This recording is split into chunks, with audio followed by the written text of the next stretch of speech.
بسم اللہ الرحمن الرحیم الحمد للہ رب العالمین والصلاة والسلام علی سید المرسلین وعلی آلہ واصحابہ اجمعین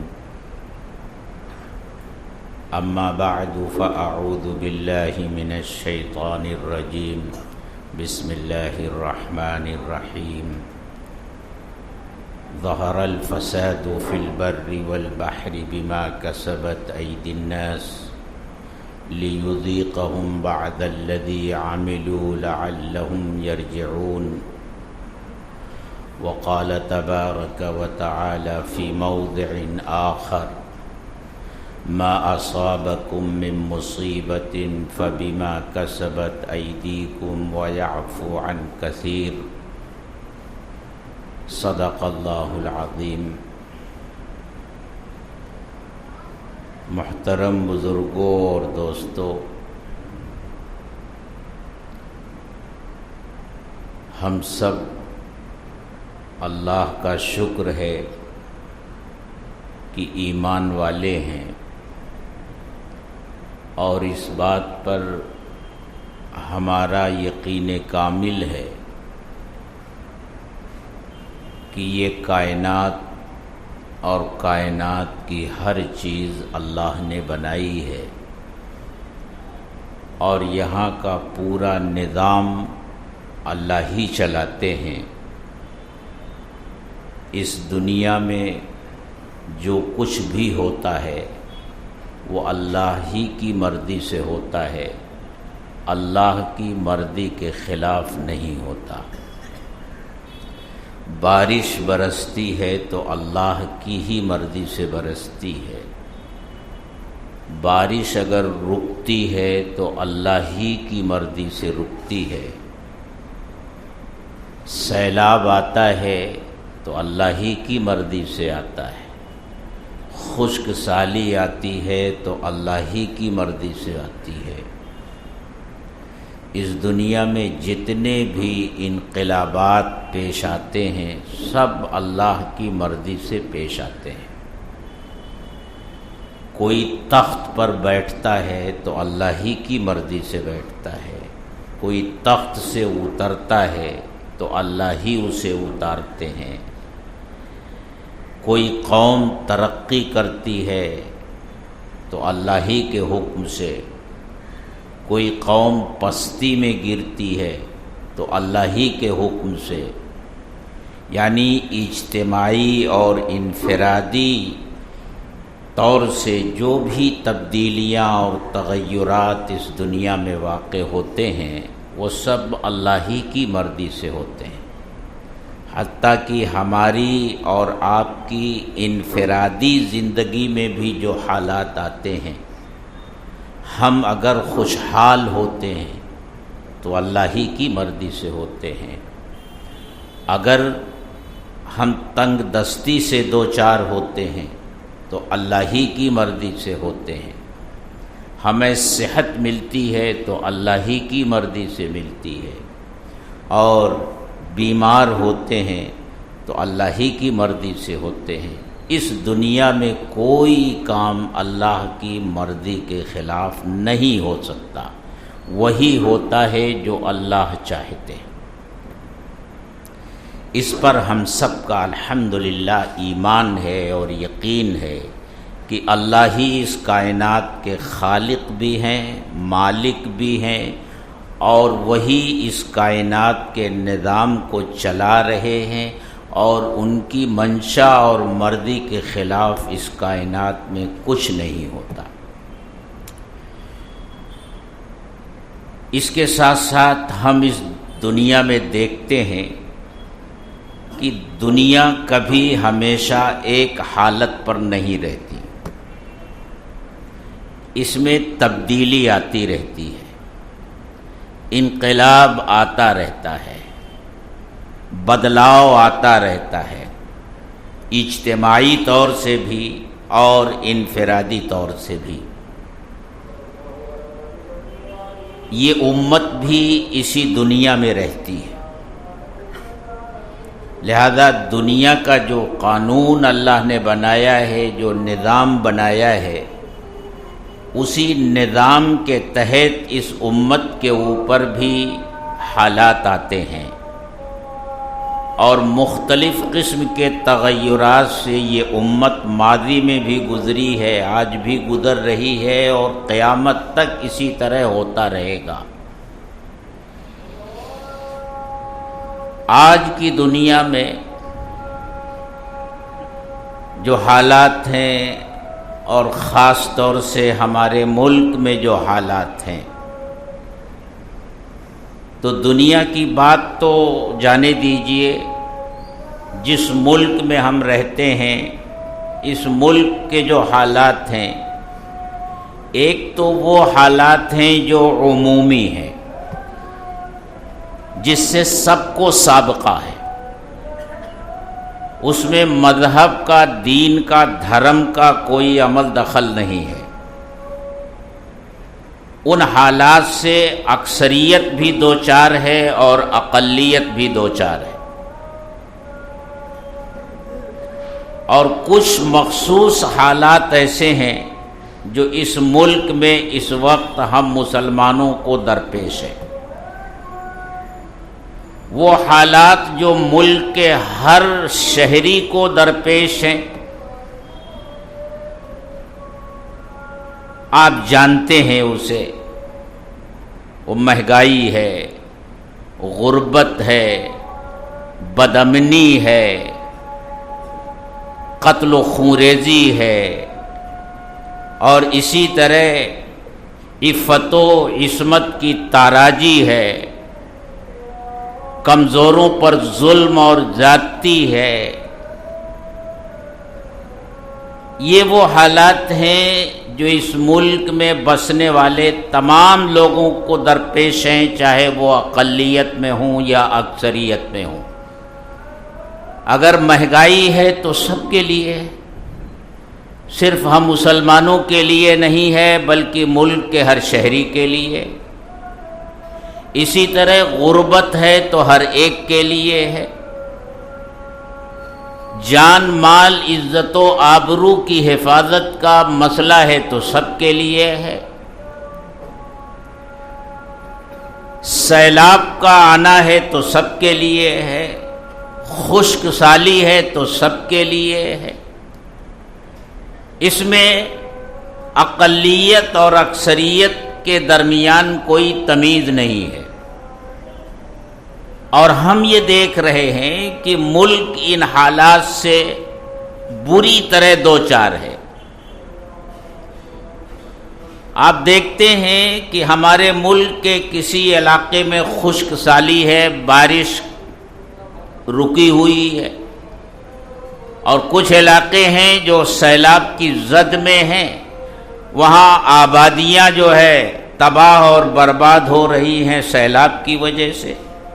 کہیں پانی کی کمی تباہی کا سبب بن رہی ہے، تو کہیں بارش کی کثرت تباہی کا سبب بن رہی ہے۔ عجیب حالات ہیں اس وقت۔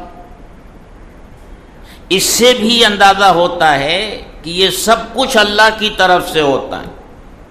اللہ جہاں چاہتے ہیں بارش رک جائے، بارش رک جاتی ہے، جہاں چاہتے ہیں سیلاب آئے وہاں سیلاب آ جاتا ہے، اور بستیاں کی بستیاں تباہ ہو جاتی ہیں۔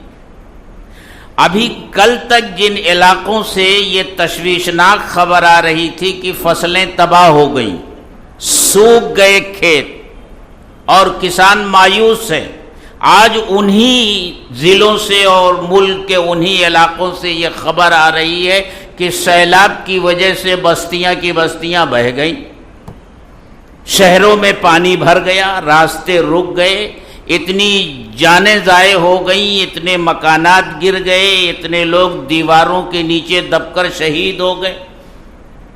اس طرح کی خبریں آتی رہتی ہیں۔ تو یہ حالات ہیں جو سب کو درپیش ہیں، اور کچھ حالات ایسے ہیں جو ہم مسلمانوں کے لیے ہیں اس ملک میں، اور وہ ہے کہ کیا مسلمان اس ملک میں اپنی مذہبی شناخت اور پہچان کے ساتھ زندہ رہے گا؟ کیا ہماری مسجدیں محفوظ رہیں گی؟ ہمارے مدرسے آزاد رہیں گے؟ ہمیں آزادی کے ساتھ اپنی مذہبی تعلیم کو جاری رکھنے کے لیے ادارے مدرسے بنانے کا جو حق دستور نے ہمیں دیا ہے، کیا ہمارا وہ حق اب قائم اور باقی رہے گا یا وہ حق ہم سے چھین لیا جائے گا؟ کیا ہم اپنی تہذیب کے ساتھ اس ملک میں زندہ رہیں گے؟ کیا ہماری ایک ایک پہچان ایک ایک کر کے اب ہم سے چھینی جائے گی اور اس پر پابندی لگائی جائے گی؟ کبھی مسجد کا مسئلہ اٹھایا جائے گا، کبھی مدرسے کا مسئلہ اٹھایا جائے گا، کبھی حجاب کا مسئلہ اٹھایا جائے گا، کبھی طلاق کا مسئلہ اٹھایا جائے گا، کبھی حلالے کا مسئلہ اٹھایا جائے گا، اور کبھی ایک سے زائد شادیاں کرنے کی جو اسلام نے اجازت دی ہے مخصوص حالات میں ان کا مسئلہ اٹھایا جائے گا۔ ہر دن کوئی نہ کوئی مسئلہ ہمارے سامنے کھڑا رہتا ہے۔ تو مسلمان یہ سوچنے پر اس وقت مجبور ہے کہ کیا اب تک جس طرح اپنی شناخت اور پہچان کے ساتھ ہم اس ملک میں تھے، کیا آئندہ بھی اپنی اسی شناخت اور پہچان کے ساتھ ہم اس ملک میں رہیں گے، یا ہماری وہ پہچان اور ہماری وہ شناخت ایک ایک کر کے ہم سے چھینی جائے گی؟ یہ وہ تشویش ہے جو اس ملک کے مسلمانوں کو اس وقت پریشان کیے ہوئے ہے۔ ظاہر سی بات ہے، ایک ایمان والے کے لیے سب سے زیادہ فکر مندی کا مسئلہ اس کا دین ہے، اس کا مذہب ہے، اس کی دینی شناخت اور پہچان ہے، کیونکہ ایک ایمان والا ہر طرح کی قربانی دے سکتا ہے اپنے دین کی حفاظت کے لیے اور اپنے مذہب کی حفاظت کے لیے، لیکن دین اور مذہب، اللہ اور اس کے رسول سے وفاداری اس کی سب سے قیمتی متاع ہے، اس کی سب سے قیمتی چیز ہے، وہ کسی بھی حالت میں اپنے ہاتھ سے جانے دینے کے لیے تیار نہیں ہوگا۔ میں سمجھتا ہوں یہ جو مسئلہ ہے اس نے اس ملک کے مسلمانوں کو اس وقت تشویش میں مبتلا کر دیا ہے، خاص طور سے ہمارے اکابر، ہمارے بڑے، ہمارے علماء اس سلسلے میں خاص طور سے فکر مند ہیں۔ اس لیے نہیں کہ اس ملک میں ہمیں اقتدار چاہیے، ہمیں کرسی چاہیے، ہمیں کوئی منصب چاہیے، نہیں، اس لیے کہ اس ملک سے انگریزوں کو بھگانے کے لیے اور غلامی سے نجات دلانے کے لیے ہمارے بزرگوں نے جو قربانیاں دی تھی، کیونکہ وہ سمجھ رہے تھے کہ انگریز اس ملک میں ہمیں بحیثیت مسلمان دیکھنا نہیں چاہتا، اس کا نشانہ صرف ہمارا وجود نہیں، ہمارا مذہب ہے، ہمارا دین ہے، ہماری مذہبی پہچان اور شناخت ہے، وہ اس کا دشمن تھا۔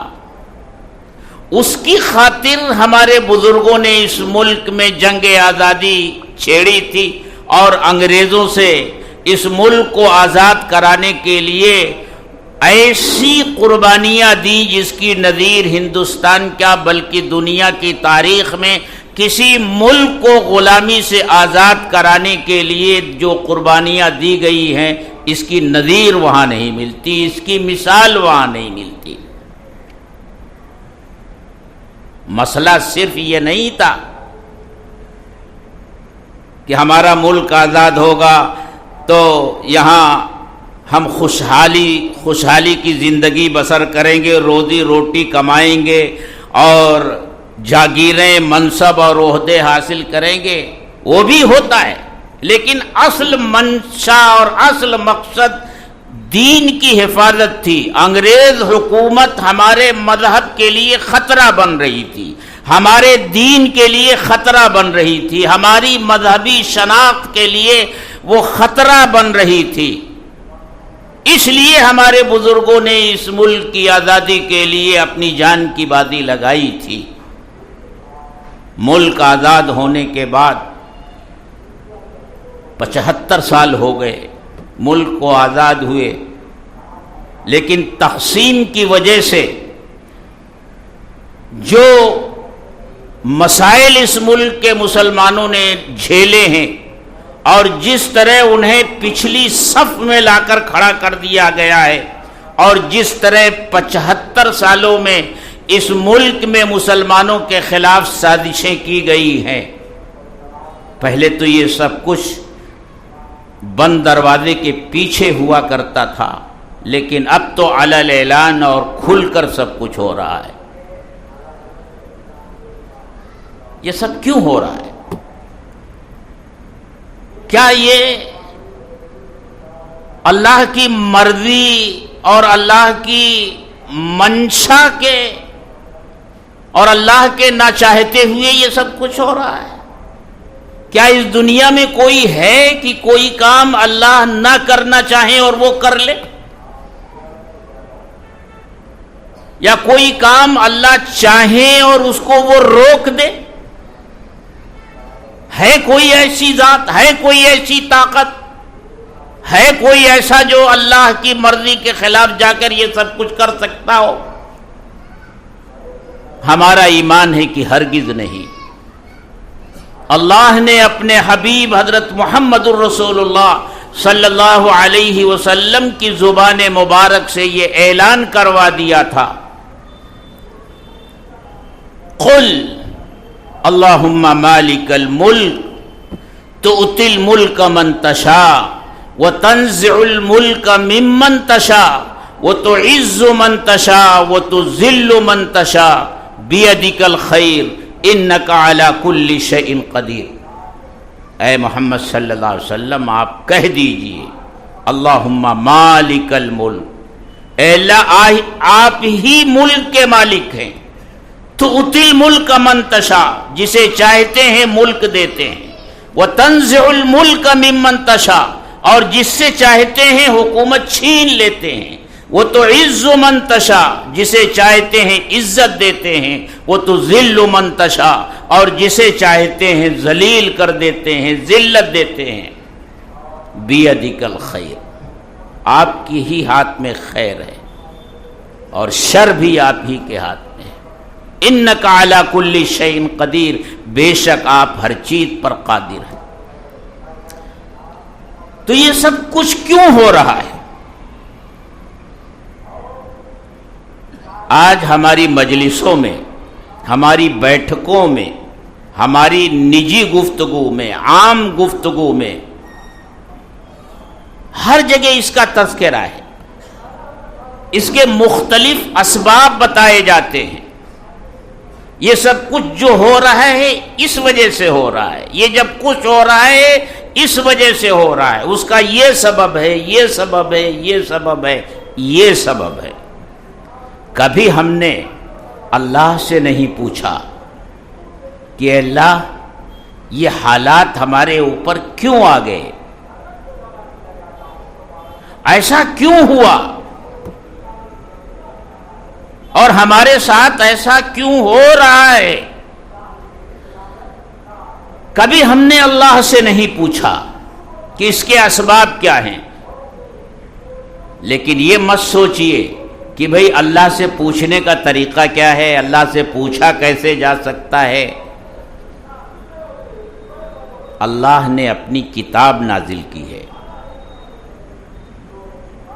اور اللہ کی وہ کتاب رہتی دنیا تک ہمارے لیے رہنمائی کا سامان ہے. ہر طرح کے حالات میں وہ ہماری رہنمائی کرتی ہے. قرآن جو کہتا ہے وہ اللہ نے کہا ہے، وہ اللہ کا فرمان ہے. قرآن اگر کسی سبب کی نشاندہی کرتا ہے تو وہ اللہ نے بیان کیا ہے. تو جو کچھ ہو رہا ہے یہ اس کا اصل سبب کیا ہے؟ قرآن کریم کی آیتیں میں نے پڑھی ہیں. اللہ تعالیٰ نے ایک موقع پر فرمایا ظہر الفساد فی البر والبحر بما کسبت ایدی الناس. خشکی اور تری میں فساد پھیل گیا لوگوں کے کرتوت کی وجہ سے، لوگوں کے برے اعمال کی وجہ سے. اور یہ کیوں ہوا؟ لیذیقہم بعض الذی عملوا. جو کچھ انسان نے اس دنیا میں کرتوت کیے ہیں ان کی اصل سزا تو انہیں آخرت میں ملے گی، لیکن اس کا کچھ ذائقہ ہم اس دنیا میں بھی انہیں چکھانا چاہتے ہیں. لیذیقہم بعض الذی عملوا، تاکہ اللہ چکھائے تم کو تمہارے بعض اعمال کا نتیجہ، یعنی تمہارے اعمال کی کچھ سزا. لعلہم یرجعون، تاکہ تم اللہ کی طرف رجوع ہو. یعنی وہ اسباب جو ان حالات کا سبب بنے ہیں ان اسباب کو دور کرنے کی کوشش کرو. دوسرے موقع پر اللہ نے فرمایا ما اصابکم من مصیبت فبما کسبت ایدیکم ویعفو عن کثیر. تمہیں جو کچھ بھی مصیبت پیش آتی ہے فبما کسبت ایدیکم، تو یہ تمہارے اپنے اعمال کا نتیجہ ہے.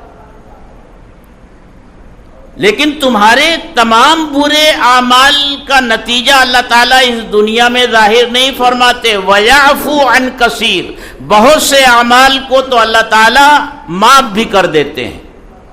یہ تمہارے وہ تھوڑے سے اعمال ہیں جس کا یہ برا نتیجہ تمہارے سامنے آتا ہے. تو یہ سب کچھ جو ہو رہا ہے اس کے پیچھے ہمارے اپنے کرتوت ہیں، ہمارے اپنے اعمال ہیں. ہم کو اور آپ کو یہ معلوم ہے کہ پورا نظام اللہ کے ہاتھ میں ہے. اللہ ہی اس میں تبدیلی لاتے ہیں، اللہ ہی کی مرضی سے حالات آتے ہیں. بندہ جب اللہ کی طرف سے غافل ہو جاتا ہے، اللہ کو ناراض کرنے والے کام کرتا ہے، اللہ کو غصہ دلانے والے کام کرتا ہے، تو یہ سب اللہ کی ناراضگی ہے جو ظاہر ہو رہی ہے.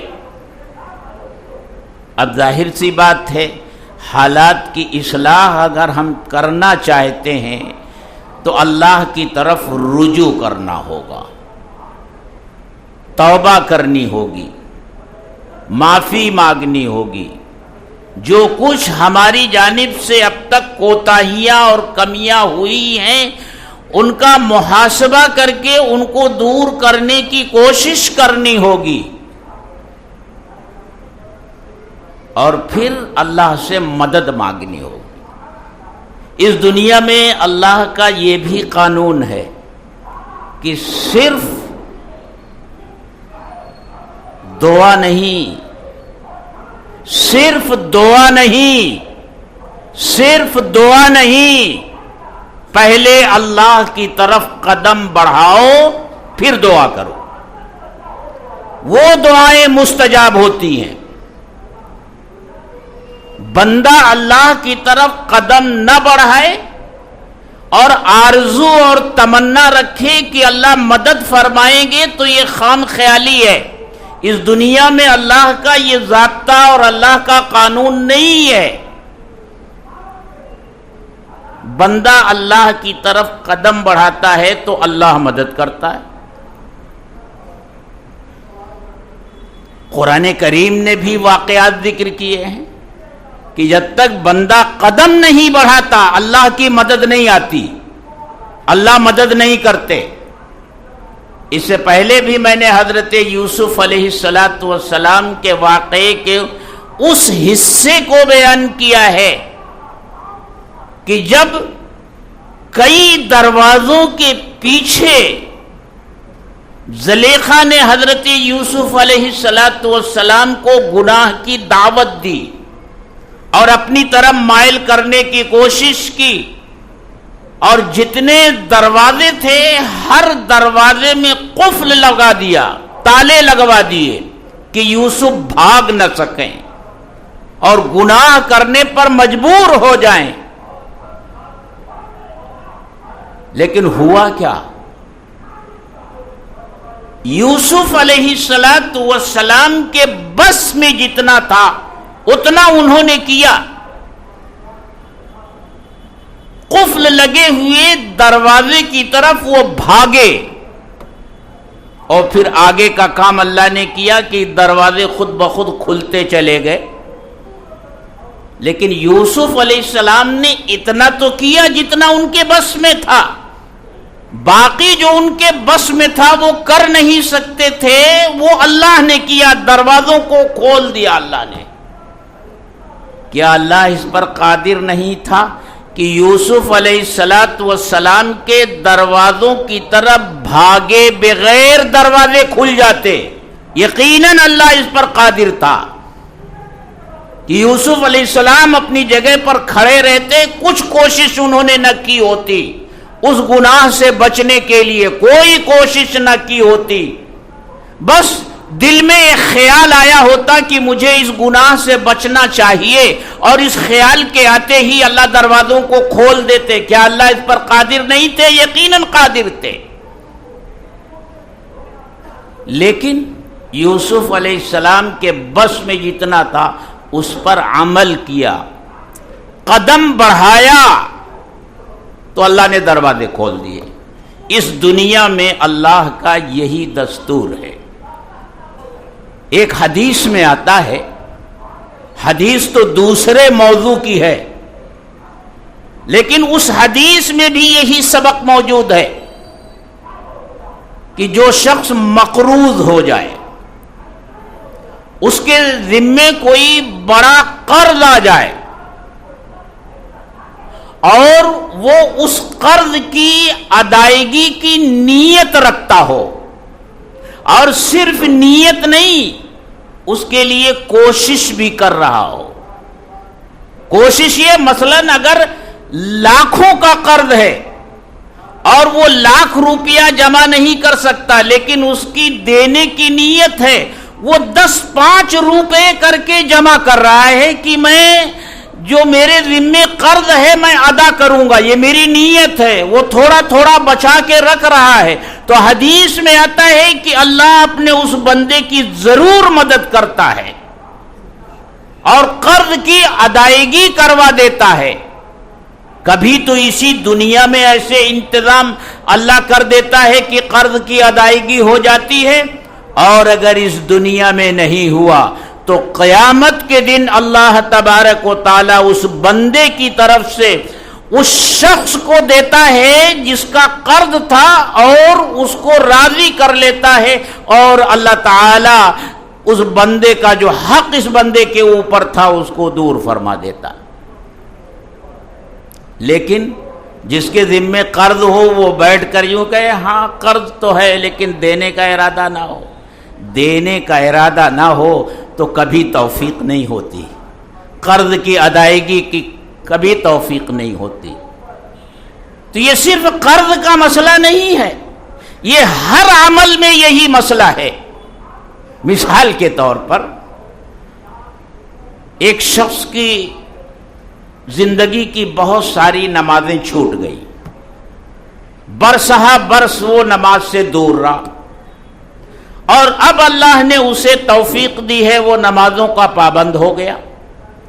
تو جو نمازیں ذمے میں رہ گئی ہیں قضا وہ تو ذمے میں ہے. اب اگر وہ اپنی جگہ پر یہ سوچتا رہے، اللہ سے معافی مانگتا رہے میری نمازیں، نہیں، جو نمازیں ذمے میں ہیں ان کو قضا کرنا شروع کرے، ایک معمول بنائے، قضا کرنا شروع کرے. اس نے یہ کام شروع کیا اور اللہ سے معافی مانگتا رہا. اگر اس دنیا میں اس کو اتنا موقع ملا کہ قضا نمازیں پوری ہو گئی تو ٹھیک، ورنہ اللہ کی ذات سے یہ امید ہوگی کہ اللہ وہ قضا نمازیں اس کے ذمے سے انشاءاللہ معاف کر دیں گے، کیونکہ وہ بندہ کوشش کرتا رہا ہے اور اس میں لگا رہا ہے. حضرت مولانا مفتی شفیع صاحب رحمۃ اللہ علیہ کی ایک صاحبزادی کا واقعہ ہے، جو 34-35 سال کی عمر میں وفات پا گئی. مفتی تقی عثمانی مدظلہ العالی لکھتے ہیں کہ ایک مرتبہ حج سے والد صاحب تشریف لائے تو میری یہ ہمشیرہ والد صاحب کی خدمت میں حاضر ہوئیں اور آ کر عرض کیا کہ ابا جان میرے لیے بھی دعا کر دیجئے کہ اللہ مجھے حج کی سعادت نصیب فرما دے. تو مفتی صاحب نے کہا کیا تمہاری نیت حج کرنے کی ہے؟ تو انہوں نے کہا کہ ابا حضور نیت تو ہے حج کرنے کی. تو فرمایا نہیں، تمہاری نیت نہیں ہے. کہا نہیں ابا حضور نیت تو میری ہے. تو فرمایا کیا اس نیت سے تم کچھ پیسہ جمع کر رہی ہو؟ تو فرمایا ابا حضور تنگ دستی تو اتنی ہے کہ خرچ پورا نہیں ہوتا، جمع کہاں سے کروں گی. کہا کیا 1 روپیہ بھی جمع کرنے کی طاقت تمہارے اندر نہیں ہے؟ اگر تم تھوڑا تھوڑا کر کے جمع کرتی رہتی اور نیت ہوتی حج کرنے کی تب تو صحیح نیت ہوتی. کہتے ہیں وہ چلی گئیں اور کچھ دنوں کے بعد ان کا انتقال ہو گیا. جب ان کا سامان کھولا گیا تو اس میں کپڑے کی ایک تھیلی ملی. اس تھیلی کو کھولا گیا تو اس میں 65 روپے تھے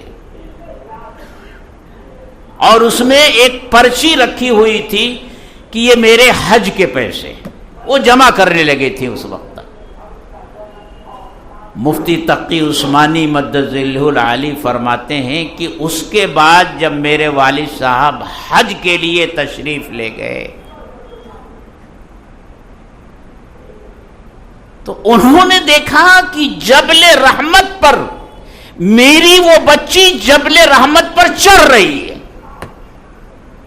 یعنی انہوں نے حج نہیں کیا لیکن اللہ نے اس وجہ سے کہ وہ حج کی نیت رکھتی تھی اور اس کے لیے تھوڑے تھوڑے پیسے جمع کر رہی تھی، اللہ نے ان کو حج کا ثواب دیا اور ان کا حج قبول فرمایا. کوشش ضروری ہے، کوشش کے بغیر نہیں کچھ ہوتا. بخاری شریف کے اندر بنی اسرائیل کے ایک شخص کا واقعہ ہے کہ ایک آدمی کے پاس وہ گیا اور اس نے کہا کہ بھائی مجھے 1000 اشرفیوں کی ضرورت ہے، بطور قرض مجھے دے دیجیے، میں کچھ کاروبار کرنا چاہتا ہوں. اس نے کہا گواہ لاؤ. تو اس نے کہا کفا باللہ شہیدہ، بھائی میرے پاس تو اللہ کے علاوہ کوئی گواہ نہیں ہے. کہا اچھا ٹھیک ہے، کوئی ضمانت لینے والا لے آؤ. تو اس نے کہا کفا باللہ وکیلا، اللہ ہی میرا وکیل بھی ہے، وہی میرا ضمانت لینے والا ہے. تو قرض دینے والے نے کہا ٹھیک ہے، جب اللہ کو گواہ بھی بنا رہے ہو اور اسی کو ضامن بھی بنا رہے ہو تو لو. 1000 اشرفیاں اس نے دے دی. یہ شخص سفر کر کے سمندر کے پار چلا گیا اور وہاں اس نے کاروبار کیا، تجارت کی. اللہ نے اس تجارت میں اس کو نفع دیا اور قرض جس مدت میں ادا کرنا تھا وہ مدت قریب آ گئی. اب یہ شخص چلا وہاں سے کہ میں قرض کی ادائیگی کروں، لیکن جب سمندر کے کنارے پہنچا تو آگے جانے کے لیے نہ کوئی کشتی نہ کوئی جہاز، اور قریبی زمانے میں کسی کشتی اور جہاز کے آنے کی امید نہیں، اور وقت پر قرض ادا بھی کرنا ہے، اللہ کو گواہ بنایا ہے اور اللہ کو ضامن بنایا ہے۔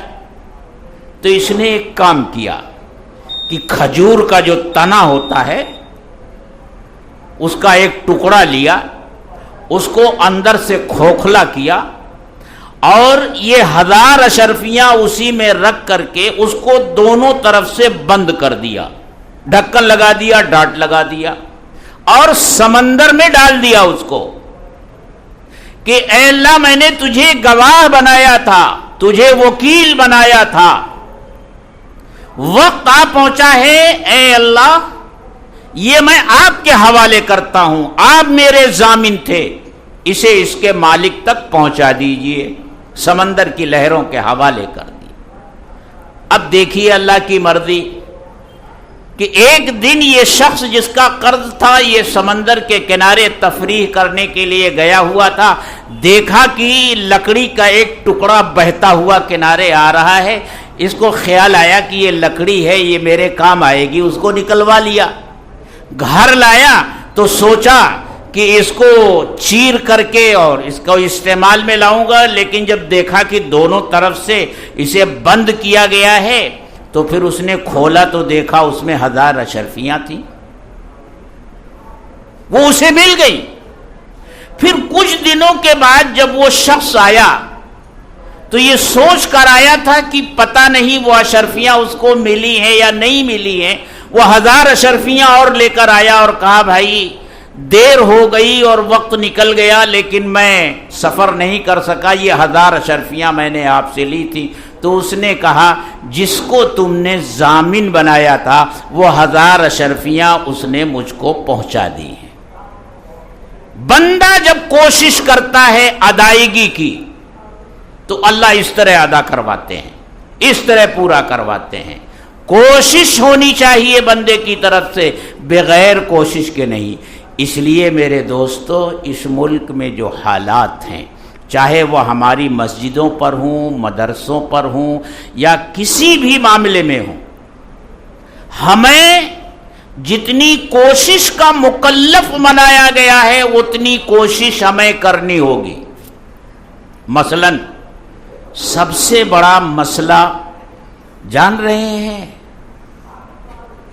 ہم مسلمانوں کا، یا دنیا میں مسلمان جہاں بھی اقلیت میں ہیں، سب سے بڑا مسئلہ کیا ہے؟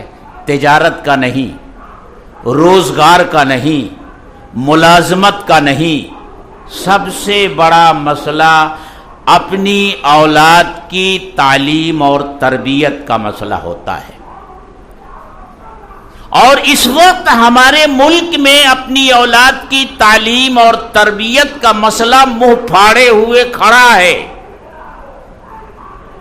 اگر ہم نے اس سلسلے میں کوشش نہیں کی تو حالات ہماری اولاد کو کس رخ پر لے جائیں گے؟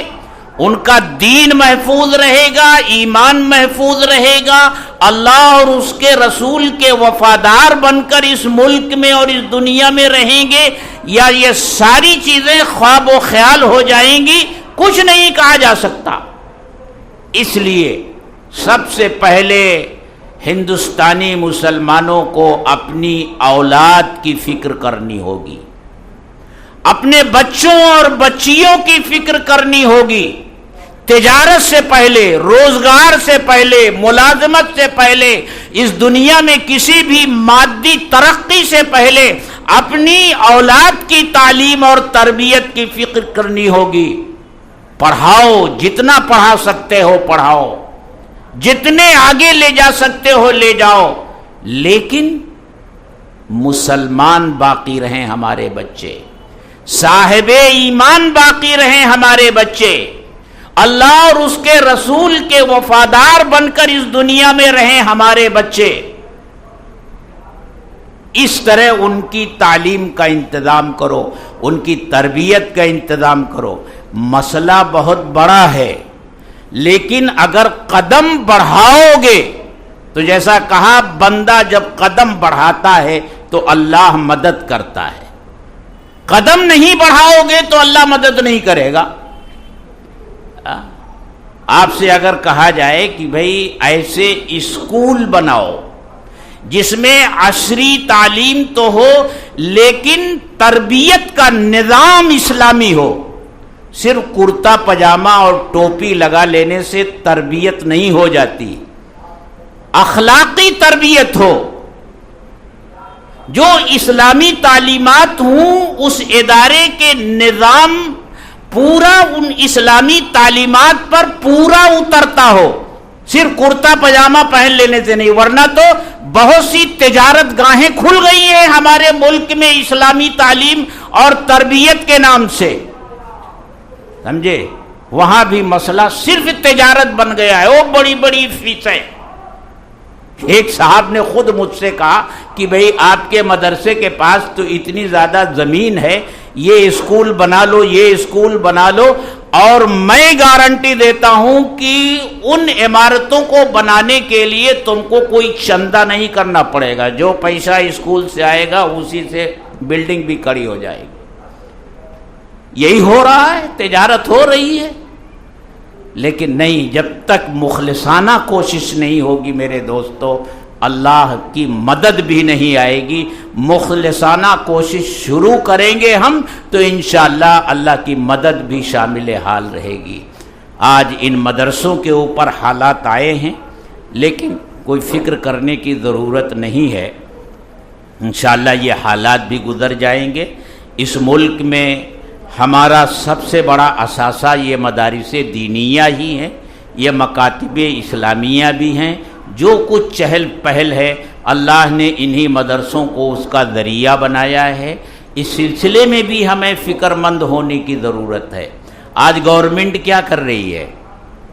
گورنمنٹ ڈرا رہی ہے چندہ دینے والوں کو، سمجھے؟ کیونکہ گورنمنٹ سمجھتی ہے بھئی ہم تو دے نہیں رہے ہیں، پھر بھی یہ مدرسے چل رہے ہیں، پیسہ کہاں سے آ رہا ہے؟ چندہ اس ملک کا مسلمان ہی دے رہا ہے اور اس کے چندے سے ہی یہ مدرسے چل رہے ہیں۔ تو اب چندہ دینے والوں کو گورنمنٹ ڈرانے کی کوشش کر رہی ہے، کیونکہ اس کے پاس تو ای ڈی ہے، اس کے پاس اور بہت ساری ایجنسیاں ہیں۔ وہ کہہ رہی ہے کہ 2000 سے زیادہ کا چندہ جس نے دیا تو وہ اپنا کارڈ بھی دے، اپنا پتہ بھی دے۔ تو آدمی سوچے گا بھائی یہ میں لکھاؤں گا اور یہ چندہ میرے نام سے جائے گا تو میرے گھر پر ای ڈی آ جائے گی، چھوڑو، کون یہ مصیبت مول لے گا؟ لیکن اس ملک کے مسلمانوں کو اگر مدارس کو زندہ رکھنا ہے اور چلانا ہے تو یہ خطرہ مول لینا ہی پڑے گا، یہ خطرہ مول لینا ہی پڑے گا۔ اگر اس خطرے کے ڈر سے آپ اپنا دامن بچائیں گے تو حکومت تو وہی چاہتی ہے کہ مدرسوں کو کچھ نہ ملے اور مدرسے بند ہو جائے، لیکن یہ قربانی تو اس ملک کے مسلمانوں کو دینی ہوگی۔ آپ اللہ کے دین کی حفاظت کے لیے جب قدم آگے بڑھائیں گے تو ہمارا اور آپ کا محافظ اللہ ہوگا، اور جس کا محافظ اللہ ہو جائے دنیا کی کوئی طاقت اس کا بال بیکا نہیں کر سکتی۔ تو یہ تو کرنا ہی ہوگا۔ اللہ تعالی ہم سب کو اس کی سمجھ عطا فرمائے۔ یہ ہمارے مدرسے کے ایک طالب علم محمد ارشاد ہیں، ان کے ماموں کا انتقال ہو گیا ہے۔ آپ تمام حضرات سے دعائے مغفرت کی درخواست ہے۔ اور یہ ایک ہے ڈاکٹر شکیل الرحمان کی اہلیہ کی طبیعت خراب ہے، آپ سبھی حضرات سے دعائے صحت کی درخواست ہے۔ یہ بھی وہی پرچہ ہے، 2 پرچے آگے۔ وآخر دعوانا الحمدللہ۔ ہاں ایک اعلان رہ گیا ہے، وہ اعلان یہ ہے کہ آپ جانتے ہیں ہمارے یہاں مدرسہ بھی چلتا ہے اور پرائمری اور ہائی اسکول بھی چلتا ہے۔ پرائمری اور ہائی اسکول میں، خاص طور سے پرائمری میں، بچوں کے ناظرہ قرآن شریف اور دینیات پڑھنے کا انتظام ہے، اور اس کے لیے اساتذہ اور معلمین الگ سے رکھے گئے ہیں۔ لہذا ہمارے یہاں جو بچے پرائمری میں پڑھنے آتے ہیں ان کے لیے ناظرہ قرآن شریف پڑھنے کا انتظام مکتب ہی میں ہے۔ بہت سے ہمارے احباب رمضان بعد سے ایسے آنے شروع ہوئے یہ درخواست لے کر کہ ہمارا بچہ رئیس ہائی اسکول میں پڑھتا ہے یا ہمارا بچہ کسی اور اسکول میں پڑھتا ہے۔ ظاہر سی بات ہے ان اسکولوں میں ناظرہ قرآن شریف پڑھانے کا کوئی انتظام نہیں ہوتا، تو وہ یہ خواہش لے کر آتے ہیں کہ ہمارے یہاں جو اعدادیہ چلتا ہے دوسرے ٹائم، وہ اپنے بچے کو لا کر وہاں بیٹھا دیں تاکہ وہ بچہ ناظرہ قرآن شریف پڑھ سکے۔ ہم نے ان سے یہ وعدہ کیا تھا کہ ہم لوگ اس کا نظام بنائیں گے، اور ہمارے پاس الحمدللہ افراد بھی ہیں، ہمارے یہ مؤذن صاحب ہیں، ان سے بھی ہم نے کہا تھا کہ ایسے بچے اگر آئیں گے تو ان کو الگ سے ناظرہ قرآن شریف پڑھانے کا انتظام ہم کریں گے۔ یہ رمضان بعد سے سلسلہ چل رہا تھا، کچھ نام آئے ہیں، لیکن ایک مرتبہ پھر ہم اس کا اعلان کرتے ہیں، اور جو لوگ اپنے بچوں کو ناظرہ قرآن شریف الگ سے پڑھانا چاہتے ہیں اور ان کے بچے کسی اسکول میں پڑھتے ہیں اور وہ یہاں خارج وقت میں چاہے ظہر کے بعد یا 10 بجے صبح میں جب بھی پڑھانا چاہتے ہیں جو وقت ہے، تو وہ مدرسے کے آفس میں آ کر درخواست دیں اور اس کا فارم بھر دیں تاکہ ان بچوں کے لیے ہم انتظام کر سکیں اور یہ سلسلہ شروع کر سکیں۔ لیکن اس کے لیے درخواست بھی دینی ہوگی اور آفس میں آ کر فارم بھی بھرنا ہوگا کہ ہم اپنے بچے کو ناظرہ قرآن شریف یہاں پڑھانا چاہتے ہیں اور اس وقت یہ بچہ آئے گا، ہم اس کے لیے یہاں پڑھنے کا انتظام انشاءاللہ کر رہے ہیں۔ وآخر دعوانا الحمد